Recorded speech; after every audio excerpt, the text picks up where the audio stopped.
some of you were on that.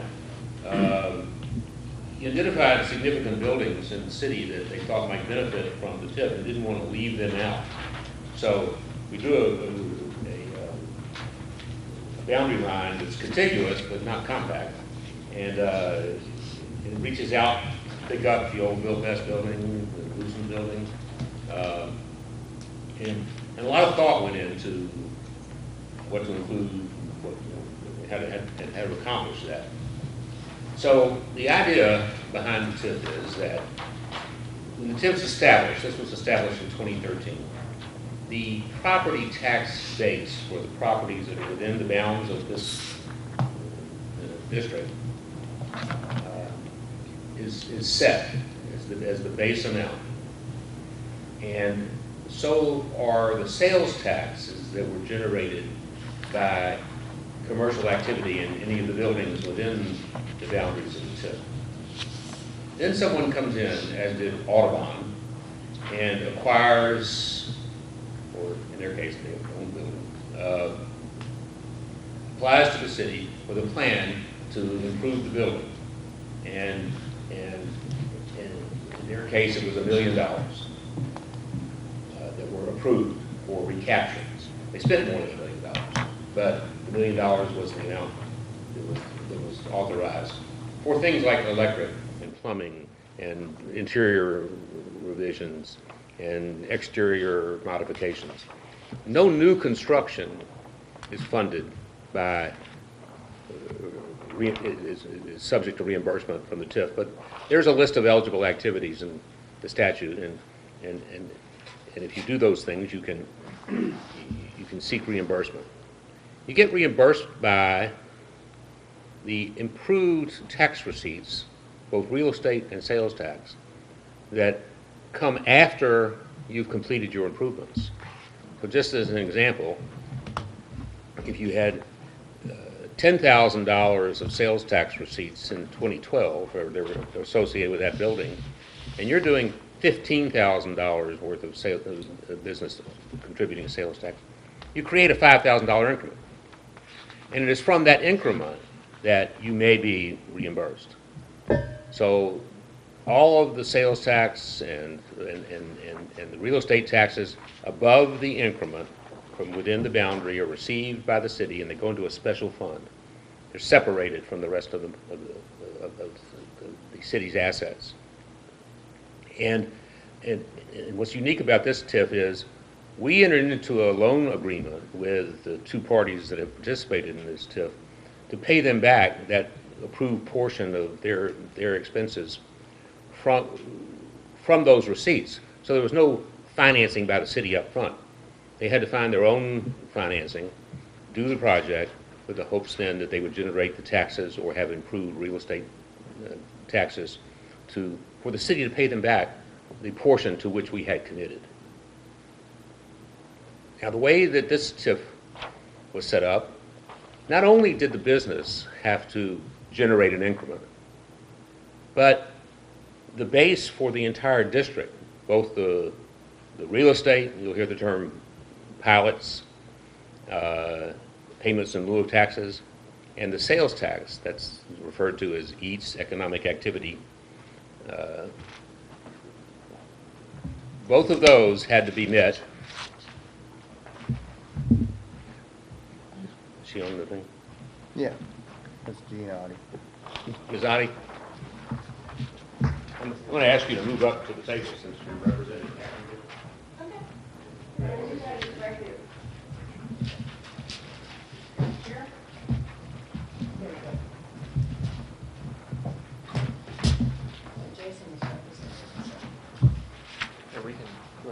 I need to give her a set. I'll give her your set.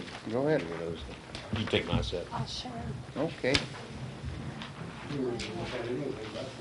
I was looking at the map. I don't know about that other, all them numbers, I don't know. Yeah, I know. Yeah, Okay. that's a little different. So in the redevelopment plan that we have now, both the business must meet the base for that piece of property, and the entire district must meet the base both for property taxes and sales taxes in order for any money to be paid back. So I mentioned Audubon is one of our note holders. ALS Pewter is the other. In different amounts of money, obviously. So since we established those notes, for the first couple of years, the bases for the entire district were not met. So there was no reimbursement. There was a small one the first year, none the second or third year. There was a small one in 2018.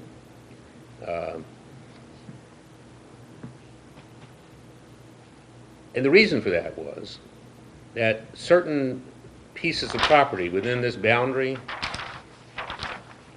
were, one, taken off the tax rolls, or two, the property tax assessment was lowered significantly.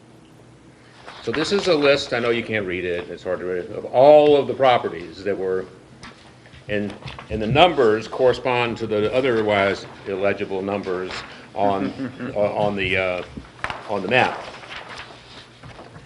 And then I prepared for you a list of the properties identified by number, and some of them I wrote out on the sides, that reduced in value since the TIF was established, the property tax value. I can't reveal sales tax because there's some privacy issues associated with that. The critical question here is, you will see that the Lucent building was reduced to $312,600, which is a $329,460 reduction from the original amount. You'll see that the museum property is no longer it's non-for-profit. There's no real estate taxes being paid, and the CDs are the Colonial Dames properties that were taken off. So these properties. There were others that went down in value, but I only did the ones that were above $500 or $300. So because of that, really, there's no prospect for the near future that the 2012 base is going to be met unless somebody buys a Lucent building, starts it back up again. The assessor comes in and raises the assessment because it's now occupied and functioning, and hopefully that will happen. But none of that happens quickly. The Colonial Dames property obviously will not be restored to the tax rolls. So some people, most people, are saying this isn't working the way it was supposed to work. Mm-hmm. And so rather than just sit on it, forget about it, is there something we can do to re-energize it? The obvious answer is to amend the boundaries of the TIF and remove the properties that are dragging it down. Take off the Colonial Dames properties because they wouldn't ever apply for a TIF anyway because they don't generate any taxes. And the only real controversy here, I think, is the Lucent/Built Best building. At the Board of Aldermen meeting where we discussed whether or not to convene the TIF commission, a representative of the bank was present, and they argued in favor of leaving the Built Best building in the TIF. They were working with prospects. They wanted to offer the TIF financing as an incentive for someone to get involved. Obviously, they couldn't identify their prospects. But Bob Palmer was an honorable guy, and he's not going to tell us something that isn't true. How valid or those prospects are, I don't know. And then there's one more thing, and I'm going to shut up. In the audience is Mark Piontek. He's an attorney representing a property owner who's recently acquired a building in the city. Bo Beckerman bought we call it the Monia building, and is desirous of rehabilitating it.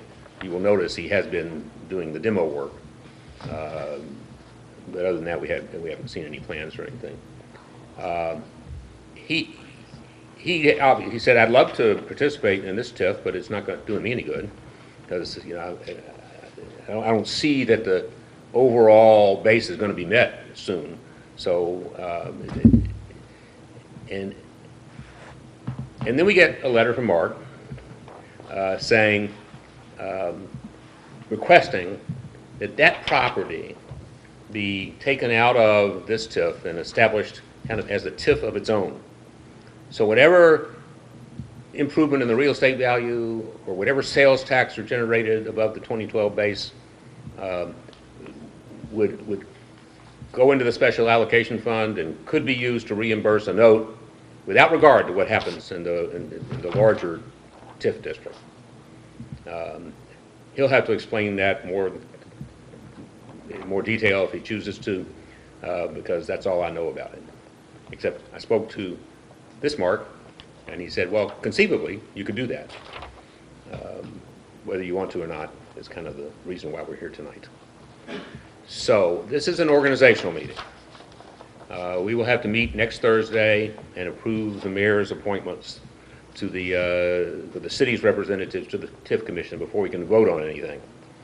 But we wanted to make sure we had all the slots filled, and we wanted to make sure that we got the information in your hands so you'd have opportunity to digest it before we come back for a long discussion about how to proceed. And with that, I'm going to sit down, and Mark's going to talk a little bit about if we go forward, kind of what the process is, so you'll know how many meetings you can look forward to bring this to a conclusion. Sure.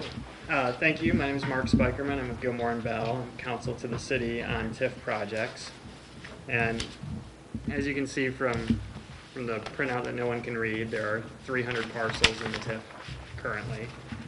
And as Martin mentioned, there's two ways we can address things. We can remove underperforming properties, and we can also sort of sequester properties within what we call our own redevelopment project areas, or RPAs.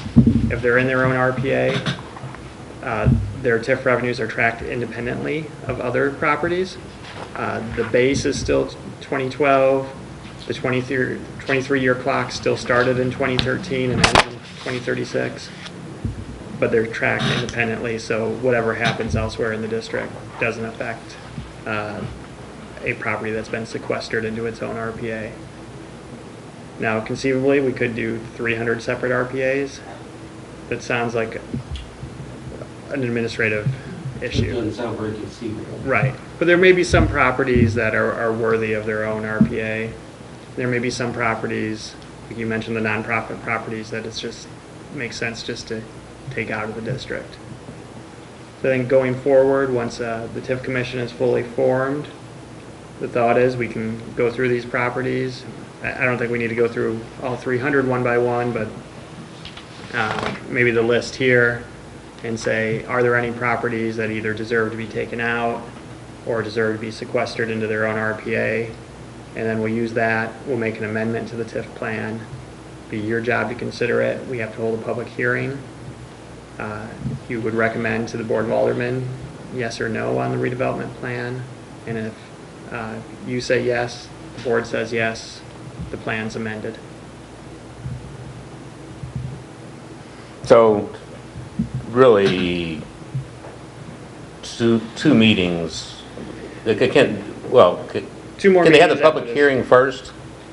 We would have to have one meeting after TIF commission's formed to go through everything, say what we want in our amendment, and then to set a public hearing date. Second meeting, hold the public hearing and make a recommendation to the board, and then you're done.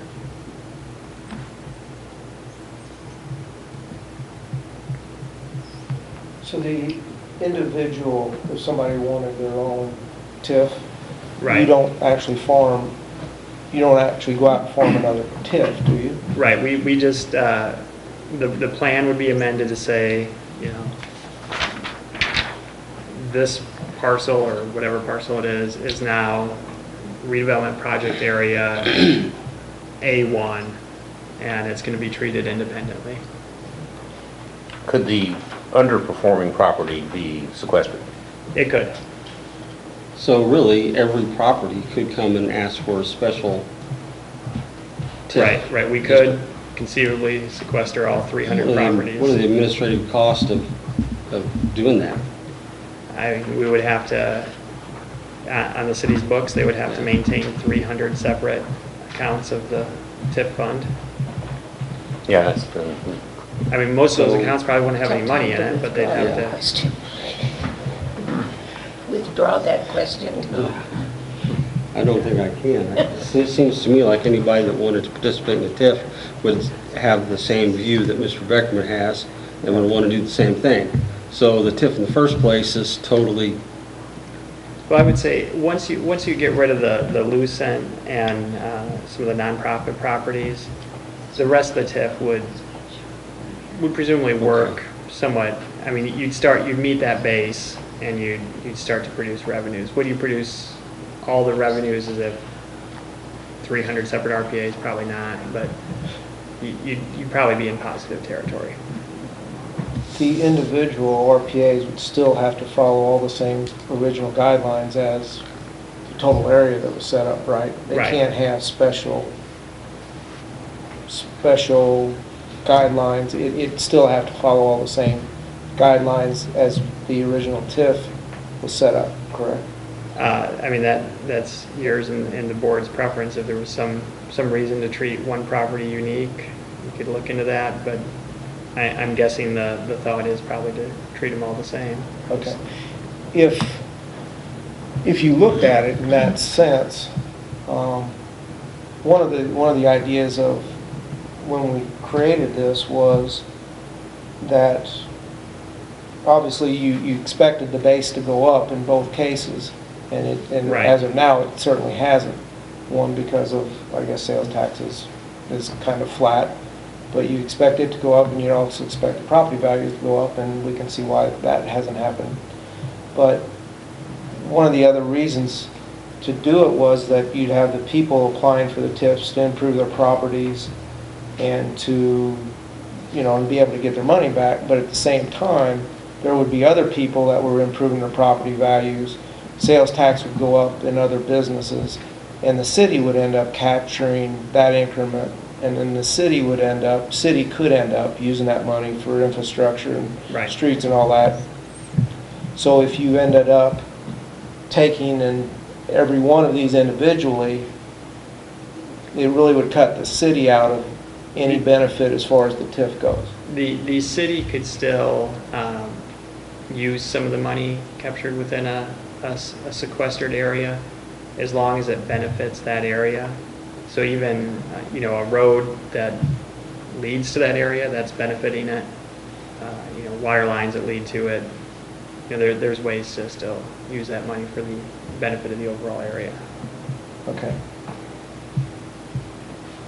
Yes? Could the city commission set a maximum number of these individual TIFs out of the total number of properties in the Yeah. district? Unfortunately, we'd have to specifically identify each one. But does it have to be an all or nothing proposition? Can it be only Oh, yeah, six you- and you not could- more? Right, you could do 6, and you could do 2, you could do, So we could set a limit. right. The one thing you need to do is you have to identify which each one is, Mhm. because we need to put it in the amendment, and unfortunately, the way the TIF Act is written, if 5 years from now, 3 years from now, we want more, we're gonna have to call you back together. a limit would cut some restrictions on some things we might not know in the future. But some way to limit it, I understand exactly what Yeah. you're saying. Yeah. and I don't want to do this 300 more times. I just Right. There don't you think go. the city wants to invest that type of money administratively into nothing, into no return for the city. Right. I mean, there's only, of the 300 parcels. a number of these are residential. Right. They're not all gonna take advantage of the TIF. I mean, I think we'd want to establish some criteria, and if you qualified, you could do that. But as Mark says, we have to either do it up front or reconvene every time we want to do it.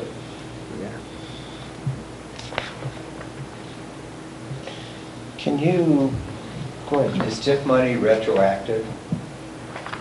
If somebody's made improvements, can they apply for that? I'm thinking of VRBOs type of thing. If somebody says, hey, I like this house, I want to help I'm going to rent out my room.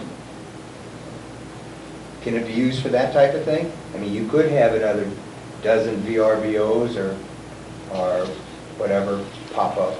I mean, there's enough of them around in the TIF district right now. Is there not? Vacation rental by owner or Airbnb? There's 2 or 3. There are some. Yeah, Others? 2 or 3 registered. Good point. We're gonna have to be cautious not to try to rewrite the whole TIF that's already in effect. Yeah, that's future, but You just asked about retroactive though. yeah, I thought you were going to say if they'd already spent money, can that be? I did. And the answer That's is what I was no. asking. Okay, They have to come before the board, get their Prior plan to, approved yeah. before spending the money. okay. The TIF Act itself has a requirement that, kind of a but-for requirement that you would not undertake the project but for TIF. So if you've already undertaken it, you failed that test. Or can you, Well, didn't Bo already start his project? Well, he's then? just demolishing. He hadn't really started making improvements yet. Oh, it's strictly with improvements? He's just tearing things out. But he could have gotten, the demolition could have been included in the TIF, but it can't be now because he's already done it. Okay. can wording be made, because of the issue of not-for-profits or things coming off the tax rolls? Can wording be put into the TIF that says, going forward, without identifying them, going forward in the future, can properties, somebody, Colonial Dames, the National Park Service, somebody comes in and buys a property, and it's taken off, can wording be put in there that it would come off of the base? Automatically, without identifying it? And vice versa, if, who knows, say the parish sold the Bovary building one day, and it go back on at some kind of a base somewhere along the line. If for not-for-profit, it went back on the tax rolls, can those be put back on? So unfortunately, the TIF Act is pretty clear that any change to the exterior boundaries of the redevelopment area requires us to go through the TIF commission process. Okay. So even though it makes total sense, the statute did not anticipate that. Okay.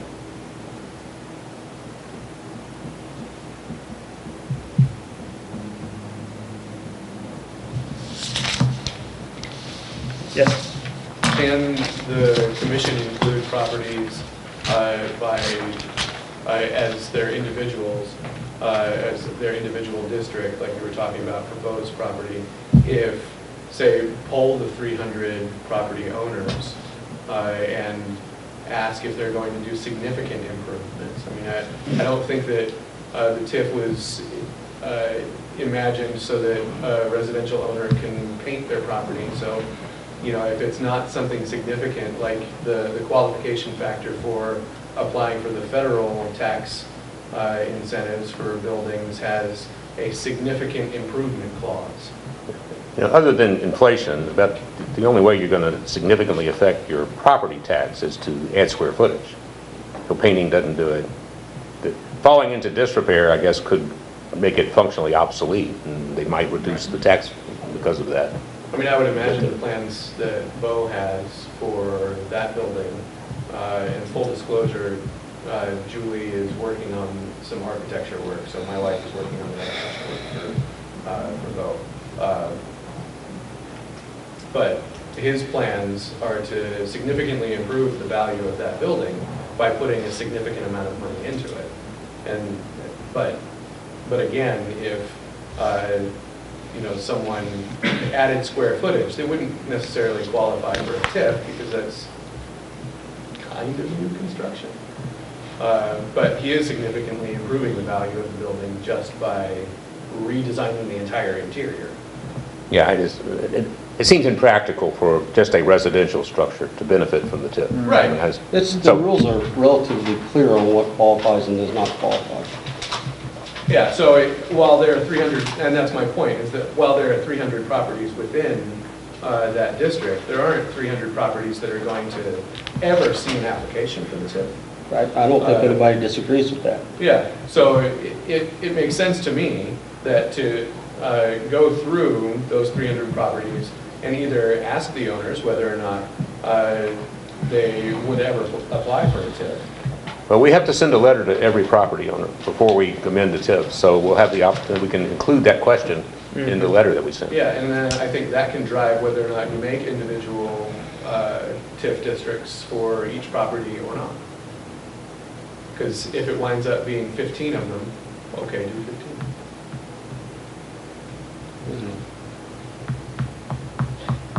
In that case, if you had the individual ones, if the increment still went up in the rest of the district, the city would still benefit from that increment, correct? Well,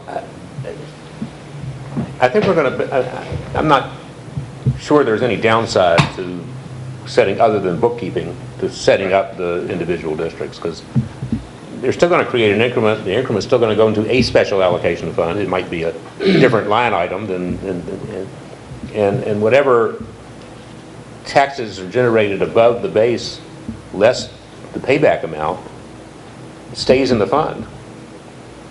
And just as it would if it were all one district. So I don't really see how the city loses out. Let me ask you a question you might have just answered. So if there is a property on a TIF island by itself with its own individual TIF, how does that affect the base and the rest of the TIF area if we take that out? Well, so we would, the base for the whole area in 2012 is 5.8 million. The amount attributable to the Lucent building looks like it was about 550,000. So if you were to either take the Lucent building totally out or sequester it in its own RPA, we would take 5.8 minus 550, you'd be at 5.25, and that would be your new larger area base. But Which would that's improve still the possibility that that improves the possibility or that you'll meet. declines? Take it out, you reduce the base. Yeah. You're more likely to meet it now than when it was in there. Okay. So if And there's so- an island, it helps the base. It helps us, it lowers the base for the remaining area and conceivably allows us to have a better shot at getting above that Gotcha. base. And to give you some numbers here based on this sheet. Right now, based on last year, overall, the entire area, we were negative 329,000.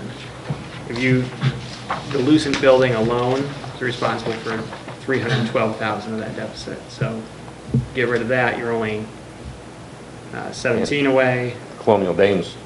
Colonial Yeah, Dames, right. 35, so you get rid of that and you're in positive territory. Would that keep the possibility of Bloomsdale using that TIF lure to sell it? Because they would have their own TIF district then? So- Bloomsdale owns the bank. Yeah. Yeah, I mean, it would, they would still have to, whatever that new user would still have to get over the original 2012 base of 550 before there'd be TIF revenues for that property. Oh, okay. And it keeps the advantage for someone coming in. Right. To purchase a building. If it's its own thing, then you have a better advantage because you know that you're going to improve that. And your tax base is going to go up. But now you're not reliant on another business that you have zero control over going bankrupt or letting their property degrade and lowering that base. So I think it makes sense to have. Is there any way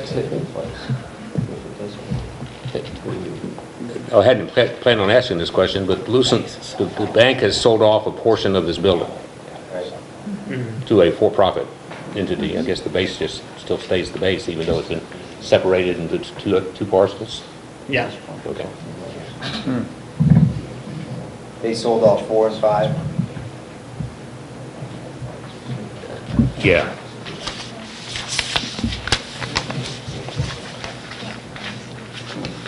So Lucent is still hung with whatever Right here. base that was part of. Yes, we can't, now that's still, but, you know, arguably their occupancy will improve the value of the property. So if you were, so did they subdivide the property since 2012? I wasn't, they didn't ask me to come to the closing, so I don't know. Okay. But yeah, I think so. I mean, this is held by a local businessman now, and he's operating out of there, and so I think that I think he sold those 2 parcels. So if you put, for instance, if you put only the vacant portion of the building, got rid of that or sequestered it, and left the rest of it in the larger area, we would have to allocate the base between, you know, the areas. Yeah, I think that's, What happens when, if you have the individual areas, what happens when those TIF notes are paid off to that individual? What happens to the increment then? The increment continues to generate Does it- until the end of the TIF, and it can be used for whatever other purposes are permitted by the TIF plan. Then it goes into the general base? Yeah, I mean, goes in the special, no. I mean, If we have 10 special allocation funds, we just have divided the pot up 10 ways, but we can still you do can still grab from it, however we want to. you know, for eligible TIF purposes. Okay, so that increment, it would go, once that TIF note's paid off, it would end up going into the general allocation fund. Into that special allocation fund, but it's available just like it would be if it were in any of the other special allocations. Yeah, like the city, like. Does it have to be used in that area? Does it have Oh, to no, be there's used a in that question. individual area? Yeah, so if we had, you know, this parcel here as its own area, and did well, and its TIF note paid off, and so we'd still have TIF revenues generating for the remainder of the TIF. Now, you probably couldn't use that money to pay a note for this specific property, you know, way across town. Could I use it to do a road improvement over here? But you could use it for a road improvement over here, because roads in downtown are gonna benefit all properties. Okay.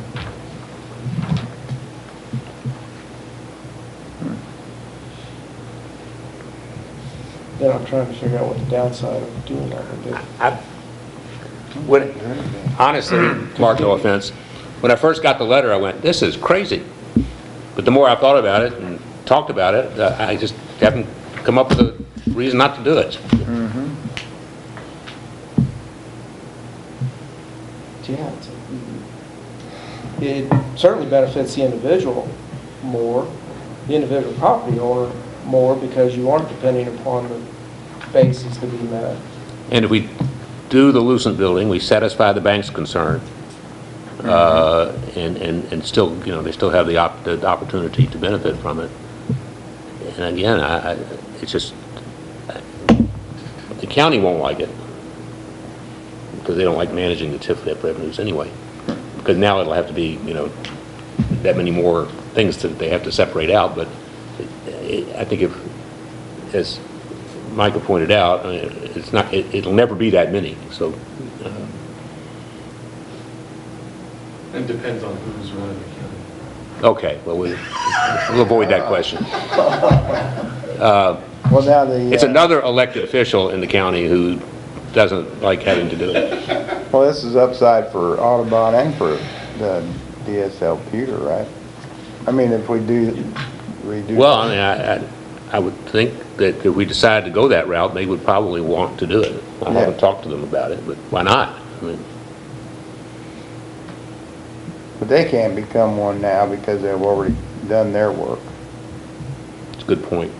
right? Yeah, we already have, they're already in, we already have the note. The Audubon was in They the give that original. some thought. He's gonna give that some thought. Yeah, that's an interesting question. Is that the right name for the pewter place? ASL. I don't ASL. like the, I don't Well, like they the. would benefit from removing the Right. other properties though. Right. So they would, if they stay on the original agreement that includes this area, but we start removing properties that haven't seen improvement yet or are going to see improvement in the future, they're lower tax base now, they're more likely to get up there. In fact, it seems like we would already if we made the move to remove those now. Yeah. Whether it's legal and allowable or not, I personally still think the idea of looking at anything with 300 individual TIFs is just insane. I do too. I think we need to cap I it do and say too. we can do a dozen individuals in this district if we have applicants for it, but I don't think it should be Well, open to what do you every think about the parcel. idea of including a request from the recipients of this letter we will send out, that they speak now as to whether they want to be included in this sequestered, be sequestered? Like, this is your only chance to ever speak? I don't think we can do that. No, I don't think so either. And if it reads like, and if you want to sign up for this, you'll get money in a few years, who's not going to sign up for that, right? I think you'd have to have everybody in town here at this meeting to hear what's being discussed. I had a question. When you guys drew all this up, did each one of these members or businesses or places get a letter saying, do you want to be included? No. Or did you guys just decide on your own to include them? We just There was a decided- public hearing, and everybody, I mean, it was done publicly.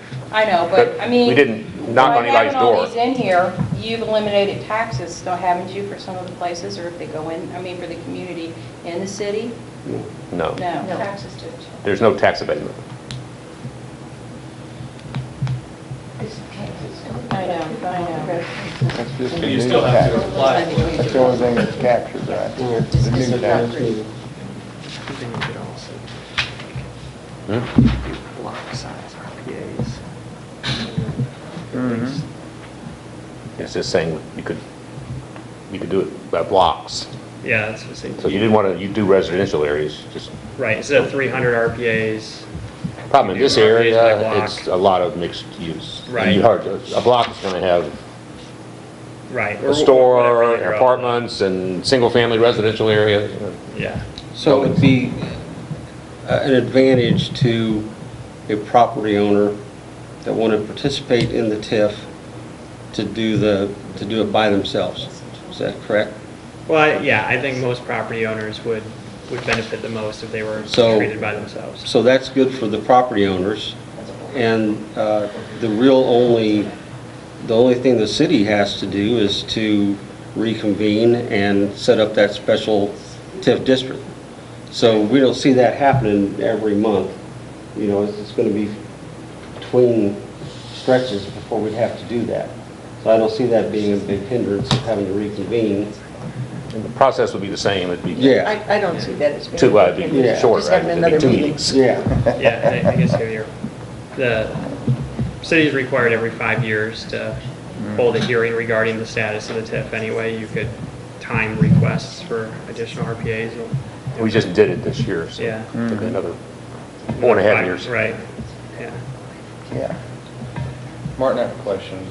If we set aside certain properties, like identify separate RPAs, and 10 years from now, the National Park Service is booming, and somebody wants to build a hotel downtown, but not in one of the separate areas, are they really going to have the incentive to do it? New construction isn't That's right. Okay. subject to, Okay. Oh, yeah? I know it's called a redevelopment area. Oh, yeah, that's what. It has to have been developed. So it at had some to point. be existing buildings Yes. that they're redeveloping? Yeah, you can into. do it for conservation, you can do it for blighted areas, you can do it, Development. I mean, but you can't do new subdivisions and new Right, new I mean, hotels. they could use the TIF dollars to pay for property acquisition and demo. They couldn't use it to build up. Okay, is the reason the Berg Center, I guess, is outlined, it's not a taxable, is that, We already knew that it was going to be nonprofit, so it wasn't included in the boundaries. okay. And I guess the same thing with, is that what- the other one, the Bank of St. The bank building, we already knew the Colonial Dames would be requiring that. Okay, and I guess the parish property is taxable? Well, it was up for sale at the time we did this, so it wasn't identified. Schools? Pardon? I'm talking about the church and all that stuff. No, they're not taxed. They're not included in the base. They're not? No. I thought you were talking about the Bovary They've got building. little numbers. Yeah, I think they're in the TIF, but they have a zero base. So it doesn't really matter if they're in there. They were non-for-profit when it started, whereas the other ones have become non-for-profit. That's the reason they don't have numbers. Got it. Thank you.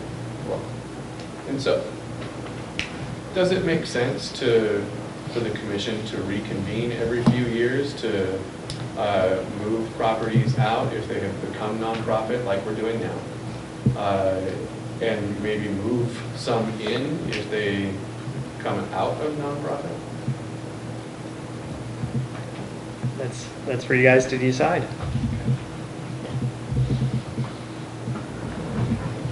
Why, when we put this TIF together, and we did a lot of work getting this TIF put together, and we didn't have any insight that this could be something that we want to do in the future? I think we all anticipated coming out of a recession that property taxes would go up and sales taxes would go up, and it worked. I mean, we thought we were at the bottom. But for a couple properties, 3 properties out of 300, we would have positive cash flow on the property tax side.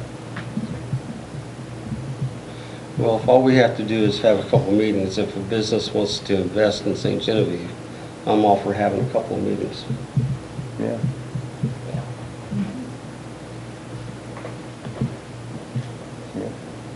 But both of these can be done, pulling out the Lucent or GoFest and the Beckerman, the Monia building, in one, they can both be pulled out at one time. Yeah, and then eliminating the properties that are no longer on the tax rolls. Right. Yeah, so we'll prepare an amendment that says exactly which properties you want out, which properties you want sequestered, and then that'll be the one that gets presented to the public hearing, and that you ultimately recommend for or against to the board. And I know I'm being redundant, but that would still be Jerry Berthold with his little carrot, correct? Yes. I don't know what Yeah. you're talking about. Jerry's in Bloomsdale Bank, Bank, And Bloomsdale his little Bank. carrot. the TIF carrot. TIF It'll carrot. still be have its own RPA, right? Is that correct? Right, that's what I heard. You guys would sequester that one into its own RPA. Bank could still market it as in a TIF. Yeah. That's, yeah. And then we would create other RPAs depending on property owners requesting it, or Well, that's if it makes sense. kind of what I heard. I mean, what I Yeah. heard Tom say, and I didn't hear anybody object. Somebody's willing to invest their money in improving the city. It's worth having a meeting or Help where we two. can. Yeah.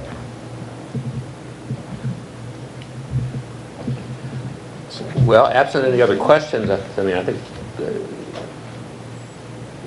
you're going to do the revisions. So I think maybe between now and then, obviously I'll talk to the bank, I'll talk to, well, you'll have to answer the question of whether the existing ones can be carved out again. Right.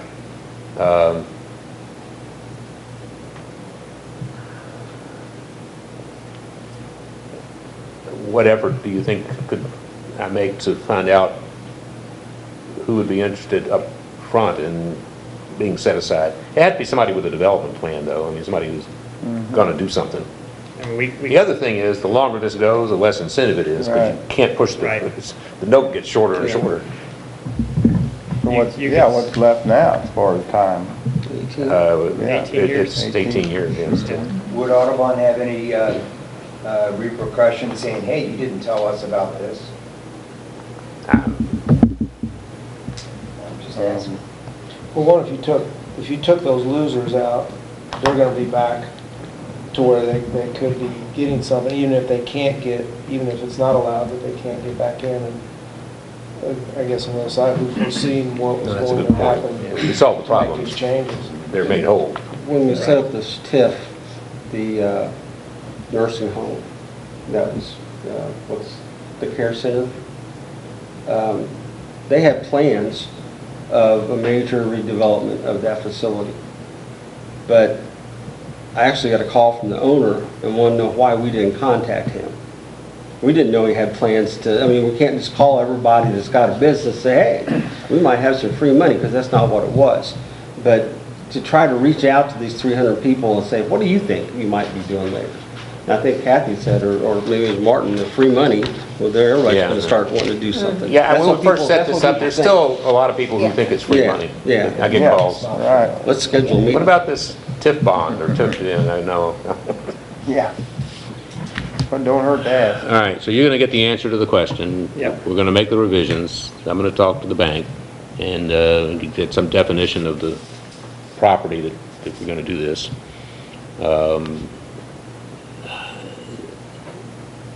I don't know if there's anything else that needs to be done except for you guys to decide when you wanna meet next. Why don't you give us a heads up when you have the information together, and then we can. It's a lot easier pitch when in you're and- sitting in the same room Yeah. Pick a to day, get agreement, huh? pick a date and time. Yeah. Anyway. Do you guys like Thursdays? Thursdays, 6 o'clock works for me. It's not Wednesday. It's got to be either the first or the third I Thursday. gotta, It can't be the 3rd because there's court on the 3rd. It's got to be the first Thursday. I How got, about a month from now? What? on third Thursday, I got meetings. So October 4th?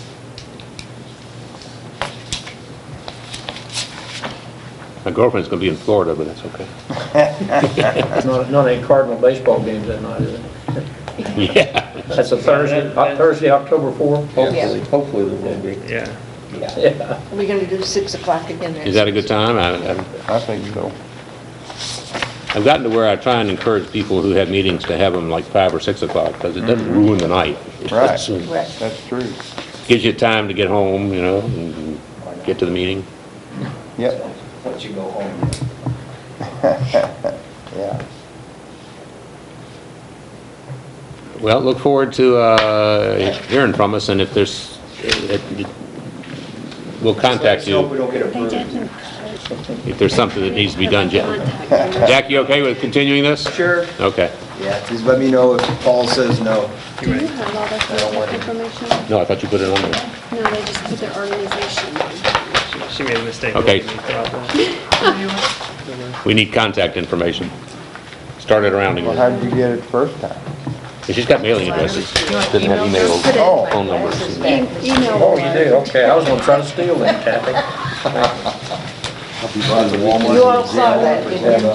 These are dollars at the country I market. guess not to start something else, Mr. Holmes, you've seen the river prediction, haven't you, for Sunday, They Monday? circulate another RFP year-round. 36, 37 foot. Yeah, Coach. You know where to find me. I do know where to find it. Most Not of good with the everybody I levee down know there, how but to here's find it. Jack Then it around with places this, our contract opens. You're on TV. Is it peripheral? Is it back up? I mean, is the levee back up where it's supposed to be down there? Yeah, it'll take it right out, there's no protection, there's no rip They won't give us permission. I wasn't doing that. I thought you wanted to do it. Because that was right back out. You can make a distribution. Still learning. Right into the-